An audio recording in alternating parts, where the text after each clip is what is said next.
দেশের বিভিন্ন স্থানে সড়ক দুর্ঘটনায় অন্তত ১৩ জন নিহত হয়েছেন। এর মধ্যে কুষ্টিয়াতেই প্রাণ গেছে ৫ জনের। এছাড়া যশোর, জয়পুরহাট ও দিনাজপুরে ঘটেছে আরও হতাহতের ঘটনা। সকাল থেকে দুপুর পর্যন্ত এসব ঘটনা ঘটে।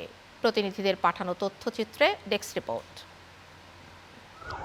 কুষ্টিয়ার খোকসা উপজেলায় যাত্রীবাহী বাস উল্টে খাদে পড়ে ৫ জন নিহত হয়েছেন। এ ঘটনায় আহত হয়েছেন আরও ২৪ জন। কুষ্টিয়া রাজবাড়ী আঞ্চলিক মহাসড়কের শিয়ালডাঙ্গি এলাকায় এই ঘটনা ঘটে। পুলিশ জানায়, বিপরীত দিক থেকে আসা গরুবাহী ট্রাকের সঙ্গে সংঘর্ষ হলে যাত্রীবাহী বাসটি খাদে পড়ে যায়। আহতদের উদ্ধার করে হাসপাতালে নেওয়া হলে ৫ জনকে মৃত ঘোষণা করেন চিকিৎসক। যাদেরকে আমরা ভর্তি করছি প্রত্যেকের অবস্থাই আশঙ্কাজনক, এই জন্য আমরা পরবর্তী চিকিৎসার জন্য হয়তো রেফারও করতে পারি। পরিবহন বাসটা খুব বেপরোয়াভাবে চলছিল। এখন পর্যন্ত শুনছি ৪-৫ জন হবে।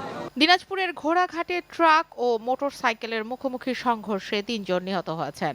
উপজেলার রানীগঞ্জ বাজার এলাকায় এই ঘটনা ঘটে।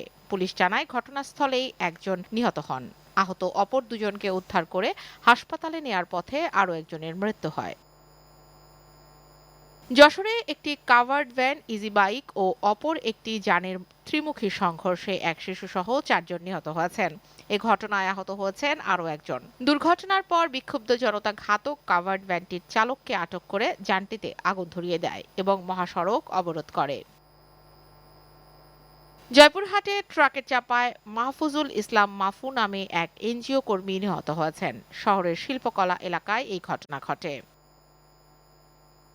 কান্তারায়, চ্যানেল 9 নিউজ ডেস্ক।